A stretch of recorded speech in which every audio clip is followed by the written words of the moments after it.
Nous allons donc nous intéresser aux coopérations, tensions et régulations à différentes échelles dans le cadre de la mondialisation. Une mondialisation que l'on peut qualifier dans son acceptation la plus simple d'augmentation importante des échanges internationaux. Et nous allons maintenant nous interroger pour savoir si cette augmentation des échanges internationaux est génératrice de tensions. Cette mondialisation a des racines anciennes et se développe après 1945 et surtout à partir de la fin de la guerre froide à travers la baisse progressive des tarifs douaniers et la dérégulation des échanges qui les accompagnent. Elle implique ainsi une mise en concurrence croissante des différents territoires de la planète.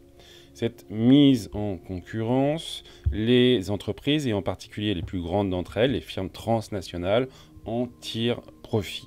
Elles en tirent profit à travers la conquête de marchés, l'exploitation d'une main-d'œuvre moins coûteuse et la recherche d'un certain nombre d'avantages fiscaux et sociaux en fonction des différentes législations des États et des territoires. Si cette mise en concurrence des territoires permet d'accroître les profits des entreprises qui en bénéficient, elle peut cependant être interprétée comme résultant d'un système capitaliste reposant sur une exploitation des travailleurs, puisqu'elle exploite dans les pays pauvres des travailleurs moins payés et moins protégés, étant dans les pays riches à développer le chômage et à limiter les dispositifs sociaux dont bénéficiaient jadis les travailleurs. La mise en concurrence des territoires amenant en effet à limiter la protection sociale, mais aussi la fiscalité, en particulier celle destinée à taxer les entreprises et les hauts revenus qui peuvent ainsi tirer profit plus facilement de la mondialisation financière. La mondialisation semble en effet, d'une certaine façon, illustrer le triomphe du capitalisme, un capitalisme qui a ses gagnants et ses... Cette mondialisation semblant générer par ailleurs d'autres organisations du marché du travail, à travers notamment une ubérisation de l'économie, ainsi qualifiée en référence au développement de l'entreprise Uber, une entreprise qui met en relation directement clients et prestataires de services grâce à l'utilisation des nouvelles technologies. Les prestataires de services, donc notamment les conducteurs de véhicules de transport, peuvent proposer des prix plus attractifs puisque leurs employeurs sont dispensés de charges sociales. Mais cela entraîne une concurrence déloyale avec les entreprises pratiquant le salariat et génère par ailleurs, pour ceux qui travaillent pour Uber, une absence de protection sociale, renforcée par ailleurs par la diminution des rentrées fiscales que ce système génère pour les États. On voit que Uber est ici en position dominante dans un certain nombre de pays riches et notamment dans le pays qui l'a vu se développer, à savoir les États. Le capitalisme mondialisé semble ainsi peser sur les dépenses publiques qui voient leurs ressources fiscales diminuer, avec pour corollaire une augmentation de la dette publique. La dette mondiale passe de 61% du PIB en 2001 à 225% en 2017 et une volonté de maîtriser davantage les dépenses publiques et tous les systèmes de redistribution qu'ils peuvent mettre en place. Cet endettement s'étant par ailleurs largement accru à travers la crise que nous vivons actuellement avec la pandémie. Alors si la mondialisation semble avoir permis à certains territoires de sortir de la grande pauvreté, elle s'accompagne indéniablement d'un essor des inégalités. Cet essor des inégalités, on peut le voir, il est toujours très présent entre les territoires. On le voit, États-Unis, Chine, Japon, Union européenne et Inde rassemblent à eux tous 72% du PIB mondial, mais ces inégalités sont également de plus en plus fortes entre les individus. Ainsi, selon Oxfam, 85 personnes possèdent autant que la moitié de la planète. Une planète où la moitié de la population, soit environ 3,4 milliards de personnes, vit avec moins de 5 euros par jour, alors que le monde compte un nombre sans précédent de milliardaires.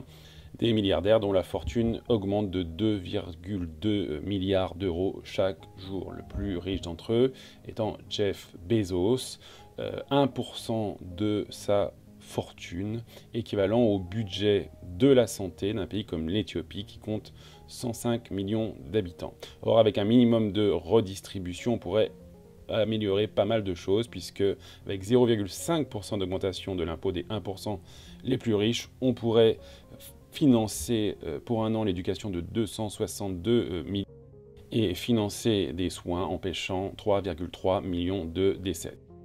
Donc la mondialisation semble véritablement avantager en particulier les plus riches, qui bénéficient par ailleurs d'une financiarisation de l'économie reposant sur un système permettant une évasion fiscale de grande ampleur à travers les paradis fiscaux.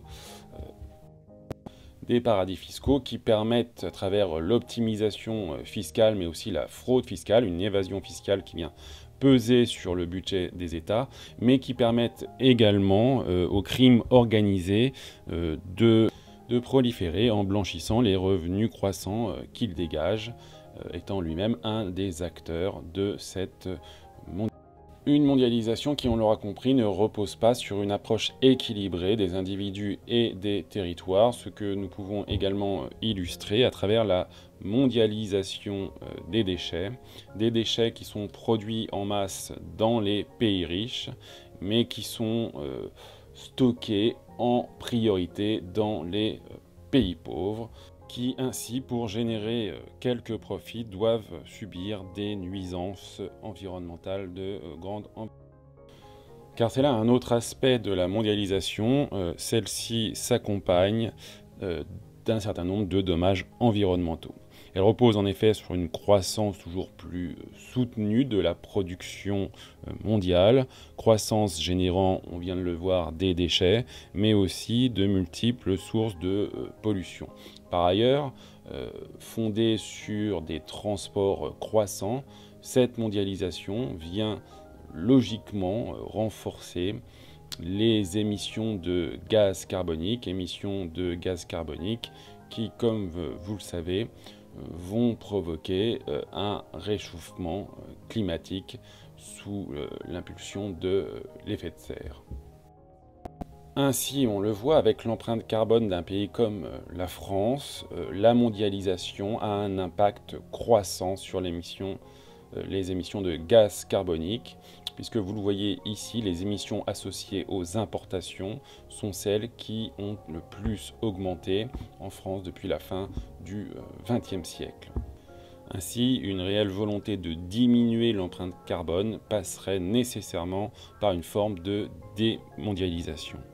Par ailleurs, la mondialisation, on le subit, s'accompagne d'une augmentation du risque pandémique à travers une multiplication des flux d'une part, mais aussi à travers la dégradation des milieux naturels qui a amené les hommes à côtoyer de plus en plus les animaux et leurs maladies.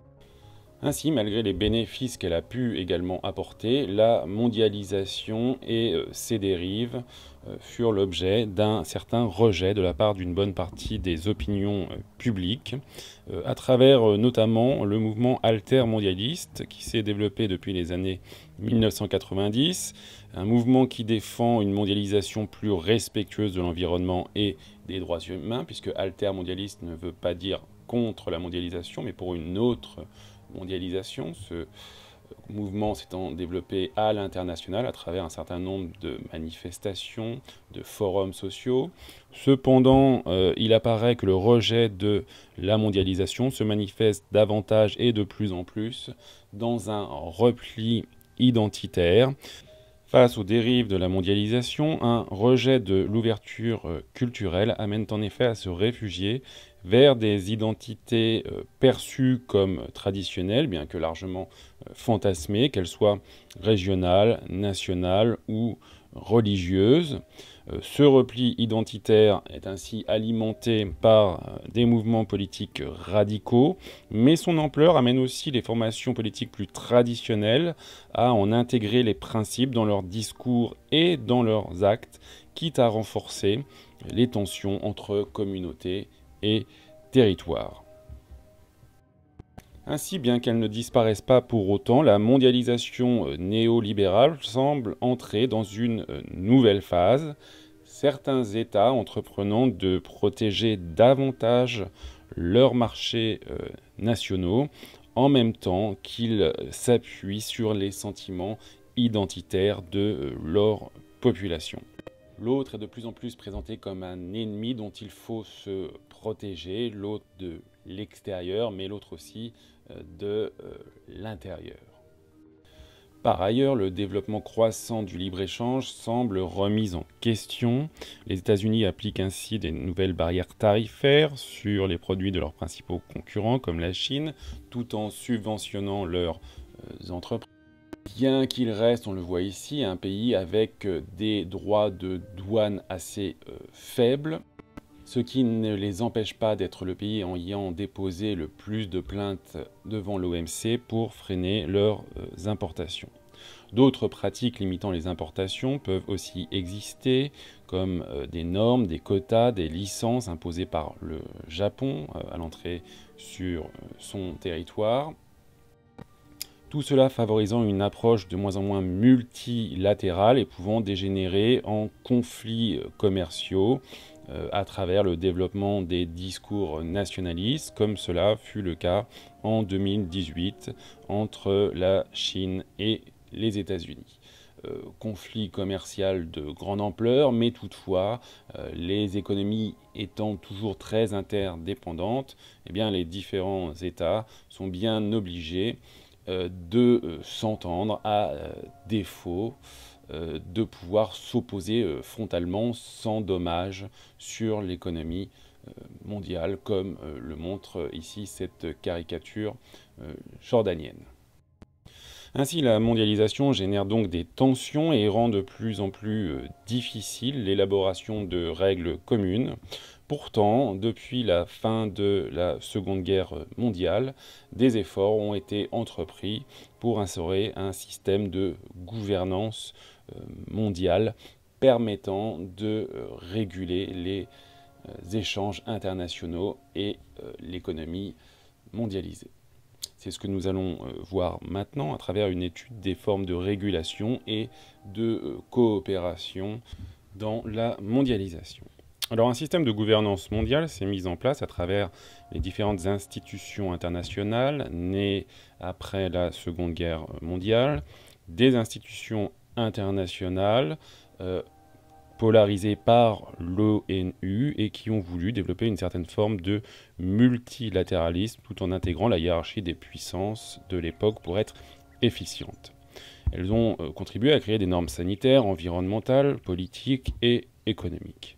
À travers l'ONU, s'est ainsi mis en place un droit international avec une volonté pas toujours très efficace de protéger les droits de l'homme, de maîtriser la course aux armements, d'élaborer des frontières maritimes, etc. On voit donc apparaître un certain nombre d'institutions périphériques à l'ONU, comme le FMI à la Banque mondiale, l'OMC pour l'économie, l'Organisation internationale du travail, l'OMS. Existent aussi des formes de coopération policière internationale, comme ici à travers Interpol, que vous voyez représenté sur cette carte. Alors à cette volonté de développer à l'échelle planétaire une forme de multilatéralisme s'est ajouté le développement d'une logique de club, c'est-à-dire des structures informelles réunissant un nombre limité d'États. Et cette logique de club s'est imposée à partir de la création en 1975 du G7, réunissant à l'époque les États les plus riches de la planète. G7 qui a un temps intégré la Russie avant que celle-ci ne soit exclue suite à l'intervention de Vladimir Poutine en Crimée. Alors pour autant, l'émergence d'un certain nombre de nouvelles puissances a contribué également à créer d'autres clubs, à commencer par les BRICS apparus en 2006, et puis le G20, créé en 1999, a pris de l'essor en réunissant ici à la fois les puissances émergentes et les anciennes puissances économiques.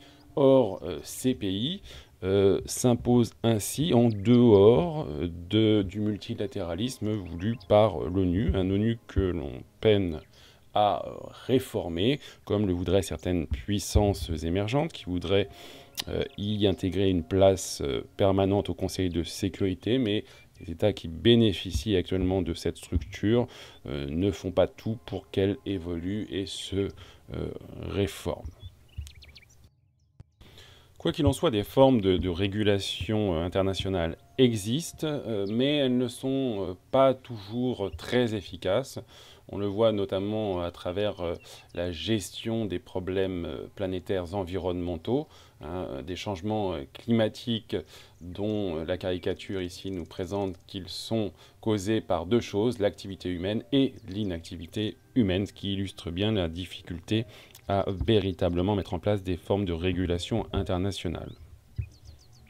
En outre, quand elles existent, ces régulations peuvent être contournées ou non respectées. La Chine refuse ainsi toute régulation sur sa monnaie. Les États-Unis n'ont ratifié que 14 des 189 conventions de l'Organisation internationale du travail visant à établir un code du travail mondial. La France n'en a ratifié que 127, et on voit actuellement une grande difficulté à faire face à une pandémie internationale à travers notamment une volonté de préserver l'exclusivité des brevets et des profits pour les firmes qui les ont produites, plutôt que de permettre une production à plus large échelle des vaccins trouvés. Alors face à la mondialisation et à certaines de ses dérives, des initiatives existent également à l'échelle locale. Acteurs économiques et politiques se regroupent en effet pour protéger leur production. Face à la concurrence mondiale, labels et certifications comme les indications géographiques permettent de garantir l'origine d'un produit et de lutter contre les fraudes. Des productions locales comme le bœuf de Kobe au Japon ou les vins de Champagne sont ainsi valorisés face aux imitations. Des communes se regroupent pour dynamiser leur territoire. En France, 130 collectivités intègrent un réseau en faveur de l'économie sociale et solidaire, avec des entreprises organisées sous forme de coopératives, des mutuelles, des associations dont l'activité repose sur la solidarité, l'utilité sociale, la gestion participative. Une volonté locale donc de contourner un système capitaliste inégalitaire qui peut s'afficher également à travers la préservation de l'environnement, mais aussi la valorisation économique des milieux naturels, comme au Costa Rica, à travers des villages du parc national des tortues qui se sont regroupés pour promouvoir un écotourisme. Enfin, on peut également évoquer à l'échelle locale une transformation des relations entre producteurs et consommateurs qui tend à se développer, bien que ses origines soient anciennes, puisque les circuits courts se sont développés aux États-Unis à travers les farmers market dès les années 30, au Japon à travers le système du Teikei dans les années 70, et en France à travers les AMAP, Associations pour le maintien d'une agriculture paysanne, depuis les années 90. Mais ces initiatives font de plus en plus d'adeptes désireux de contourner les circuits traditionnels de distribution, mais aussi de promouvoir un mode de consommation plus respectueux de l'environnement. Alors en définitive, le système de gouvernance mondiale se développe à différentes échelles et fait intervenir différents acteurs, les institutions internationales, les États, des acteurs non étatiques influents comme les ONG, mais aussi les firmes transnationales, avec une volonté de développer le multilatéralisme, une volonté qui se heurte souvent aux intérêts des États et aux enjeux de puissance qui existent actuellement à l'échelle internationale. Alors, d'autres formes de coopération entre États se développent néanmoins à l'échelle régionale, des initiatives qui se sont multipliées et qui apparaissent peut-être plus poussées que les initiatives à l'échelle planétaire. Donc nous allons maintenant évoquer des coopérations, facteurs d'intégration régionale. Donc avec la mondialisation, les associations économiques régionales se sont multipliées. Plus de 600 accords régionaux auraient été signés entre les États du monde, dont environ 300-400 sont actuellement en vigueur. Rares sont les États qui n'appartiennent à aucune association régionale, et quand c'est le cas, comme avec la Corée du Nord, il s'agit d'États qui se sont politiquement mis en marge. Donc on le voit ici, ce nombre d'accords en vigueur s'est particulièrement amplifié depuis les années 1990, des années qui signent l'émergence, donc l'affirmation de ce phénomène de mondialisation. On voit ici les principales organisations de coopération économique en 2020, l'Europe ayant été pionnière en la matière avec la création de la CEE en 1957, puis l'Union européenne qui prend sa suite en 1992, l'ASEAN en Asie en 1967, le Mercosur en Amérique du Sud en 1991, l'ALENA en 1994 en Amérique du Nord, l'ALENA à laquelle fait suite l'ASEOM en 2018, autant de zones de libre-échange qui structurent actuellement l'espace mondial. Partout dans le monde, de telles organisations se sont mises en place et ces associations sont devenues des acteurs majeurs du commerce mondial. En 2018, l'Union européenne représenterait ainsi 38% du commerce mondial, la CEOM 14%. Les pays d'Afrique australe regroupés dans la SADC en 1980 représentent 41% des exportations africaines.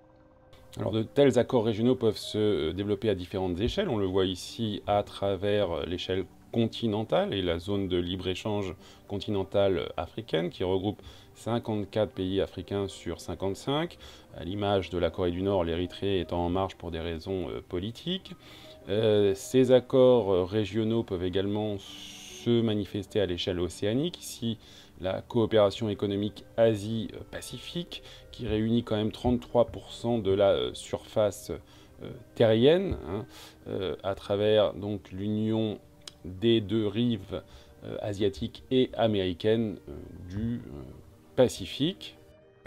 Autre accord transocéanique, celui signé entre le Canada et l'Union européenne, le CETA, entré en vigueur en 2017 et qui représente quand même 20,6% du PIB mondial.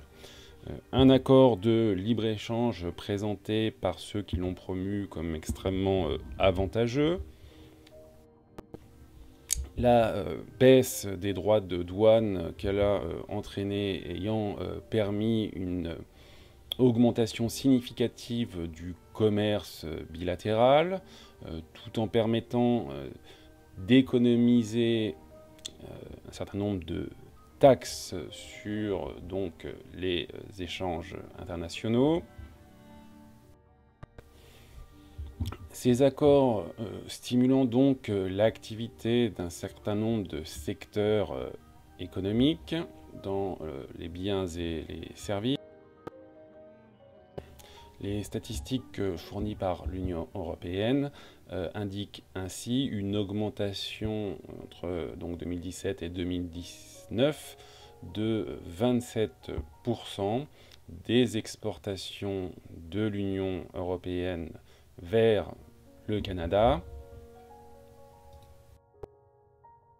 Certains secteurs économiques bénéficiant plus que d'autres de cette ouverture. Ainsi, le secteur des machines et appareils aurait dopé ses exportations de 35%, les services de 31%, et les produits agricoles européens auraient été valorisés à hauteur de 16%. Donc tout cela générant bien sûr de l'emploi. Plus d'1 million de salariés étant liés au commerce entre l'Union européenne et le Canada, et pour beaucoup des salariés de petites entreprises. Alors pour autant, beaucoup d'oppositions se sont manifestées et se manifestent encore, notamment à travers la mise en concurrence de systèmes agricoles différents notamment en termes de pratique. On le voit ici avec cette caricature, mettant en avant un bœuf aux hormones qui est élevé au Canada face aux filières plus traditionnelles de l'élevage européen, ce qui, soit dit en passant, n'est pas toujours vrai si l'on regarde les modes d'élevage, par exemple au Danemark ou en Allemagne. Alors il n'en demeure pas moins que ces associations régionales tentent à stimuler les échanges à l'intérieur des régions, comme c'est le cas ici entre la Nouvelle-Zélande et l'Australie, à travers une croissance de plus 8% par an des échanges au sein de l'ANCER. Un duo très dynamique donc dans cette région de l'Océanie, à travers une suppression totale des droits de douane. Ces associations régionales ont tendance aussi à favoriser l'émergence de régions transfrontalières, comme ici entre le Mexique et les États-Unis, à travers l'existence de villes jumelles qui bénéficient de l'installation des maquiladoras, ces usines de montage qui se situent à la frontière mexicaine, à proximité du marché de consommation américain, qui se sont installés suite à l'instauration de l'ALENA, aujourd'hui ASEAN. 70% de la valeur totale des échanges commerciaux entre la Thaïlande et ses voisins de l'ASEAN sont ainsi dus au commerce frontalier et aux zones franches frontalières qui peuvent exister, zones franches qui, comme ici entre le Mexique et les États-Unis, bénéficient donc de systèmes fiscaux qui les avantagent et les incitent à s'installer dans cette région. Donc les coopérations régionales visent en priorité à développer les échanges internationaux, mais elles peuvent aussi promouvoir d'autres formes de coopération dans des domaines comme la santé, l'éducation, la sécurité, mais aussi dans le domaine des transports, des infrastructures de transport que l'on développe afin également de stimuler l'économie. Donc c'est le cas par exemple en Amérique latine à travers le développement de corridors de transport qui visent à désenclaver des territoires mais également à promouvoir l'exploitation de certaines ressources. On le voit, ces corridors se situent un peu partout en Amérique latine, en Amérique centrale, dans les Andes. Ils visent à renforcer des axes terrestres, transcontinentaux, et mettre en relation également, à travers des infrastructures portuaires, les différentes façades océaniques pour stimuler les échanges commerciaux. Ils sont réalisés à l'initiative d'un certain nombre d'organisations, le Mercosur en particulier, mais aussi la communauté andine, l'Association des États de la Caraïbe, et même l'ASEAN pour ce qui concerne le Mexique, qui est à la fois un pays d'Amérique du Nord et également un pays d'Amérique latine. Pour certains pays, ces initiatives ont un impact majeur. On peut penser à la Bolivie, un État enclavé suite à la défaite du pays dans sa guerre contre ses voisins chiliens et péruviens entre 1879 et 1883, guerre qui lui a causé donc la perte de territoire, lui donnant un accès à la mer. Et cette défaite a, dans l'État bolivien, un rôle mémoriel très fort, comme on le voit à travers la célébration de la journée de la mer. Donc l'association avec ses voisins permet d'une part d'atténuer les tensions régionales, mais aussi éventuellement de désenclaver ce pays en lui donnant un accès notamment au port d'Ilo, un port se situant au débouché de la construction d'un chemin de fer bi-océanique, et un port qui permettrait donc de stimuler le commerce international de la Bolivie. Donc les associations régionales sont nombreuses, ont des missions multiples, mais leur efficacité et leur degré d'intégration sont très variables, comme on peut le voir sur cette carte qui établit une typologie des associations régionales, certaines étant considérées comme très intégrées, comme l'Union européenne, le Mercosur, la CEOM, d'autres étant moyennement intégrées, on voit ici la communauté andine par exemple, mais aussi toute une série d'États qui, bien que faisant partie d'associations régionales apparaissent finalement peu intégrées. Alors une forte intégration, on peut la retrouver donc au sein du Mercosur, à travers une libre circulation des biens, services, des citoyens, une suppression des droits de douane, une volonté d'harmoniser les politiques intérieures et de mettre en place des politiques communes pour le commerce extérieur, la politique industrielle, la fiscalité, la monnaie et vis-à-vis des autres États ou groupes d'États. Donc une intégration poussée, un peu moins que celle de l'Union européenne, mais un des États qui possède l'intégration la plus poussée au monde.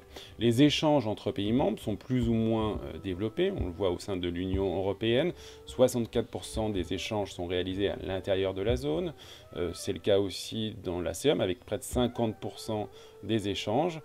C'est moins vrai pour les autres associations régionales, 24% pour l'ASEAN, 13% pour le Mercosur malgré l'intégration régionale poussée, 10% pour la CEDEAO en Afrique de l'Ouest et seulement 2% pour la CEMAC en Afrique centrale. Par ailleurs, ces associations apparaissent parfois déséquilibrées, certains États étant prédominants. C'est le cas au sein du Mercosur avec le Brésil qui possède 72% de la superficie de l'ensemble régional, 79% de sa population, 75% de son PIB. Cette domination écrasante impliquant bien sûr des déséquilibres internes, c'est aussi le cas pour les États-Unis au sein de l'ASEAN, avec, vous le voyez ici, un poids économique, un poids démographique considérable par rapport à ses voisins et partenaires, ce qui permet aux États-Unis d'imposer bien plus facilement leur point de vue dans les différentes négociations, et notamment dans la renégociation de l'ALENA, donnant naissance en 2018 à l'ASEAN, comme le montre ici cette caricature. Ce déséquilibre ayant pour corollaire que le Mexique et le Canada sont bien plus dépendants de leurs relations commerciales avec les États-Unis que les États-Unis ne le sont vis-à-vis d'eux, puisque vous le voyez ici, plus des 3/4 des exportations du Mexique sont destinées aux États-Unis, près des 3/4 pour le Canada, ce qui est beaucoup moins vrai pour les États-Unis qui échangent en réalité davantage avec le reste du monde qu'avec ses voisins de l'ASEAN. Les dynamiques de coopération régionale apparaissent donc ascendantes et pour autant on peut se demander si elles ne sont pas en train d'être remises en cause. On a vu l'exemple du Brexit au sein de l'Union européenne. On peut penser également à la suspension du Venezuela au sein du Mercosur. Donc là aussi, on peut se demander si l'essor des mouvements identitaires et des nationalistes ne remettrait pas en cause la coopération internationale.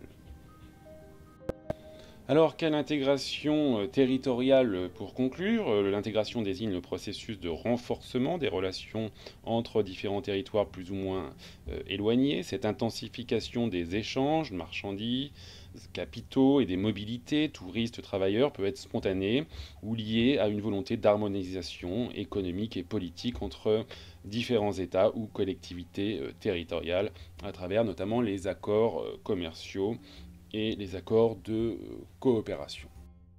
Donc l'intégration favorise les flux, entraîne également des recompositions spatiales. Elle est produite par des accords régionaux qui la renforcent, par des acteurs publics qui la favorisent. Et c'est donc tout un système qui génère cette intégration territoriale dont on s'aperçoit cependant en ce moment qu'elle est à la fois limitée et fragile.